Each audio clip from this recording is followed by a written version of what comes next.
Mimi ningetaka kwenda Northern Kenya. Shida langu tu ni kuuliza kama auditors wanajaribu kwenda huko, hao wabunge wanapanga fujo, wanapiga bunduki ndio auditors waogope. Sasa mimi nikija kuchanua watu ya Northern Kenya watanikubalia ama watanipangia njama ya kutupiga marisasi?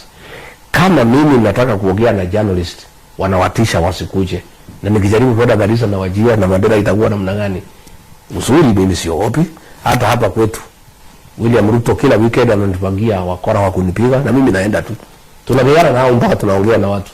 So hata hii Garissa nitakuja, Wajir nitakuja, Mandera nitakuja. Ile tutokea itokee.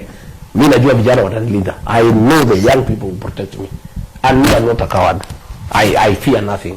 I'll come to Garissa, I'll come to Wajir, I'll come to Mandera. I'll come in good time and I'll ask our young people to give me security, to give me protection. I hope these leaders will not organize violence against us.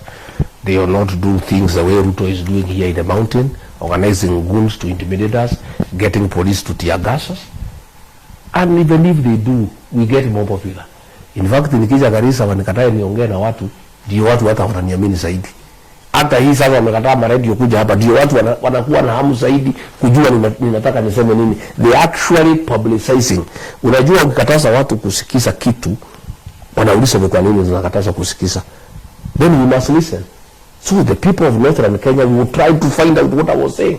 Because why are they being denied the opportunity to hear from Rigiji? Why? Si wangewacha tu waongee na hao warudi wakanushe. Wangewacha Rigiji aongee.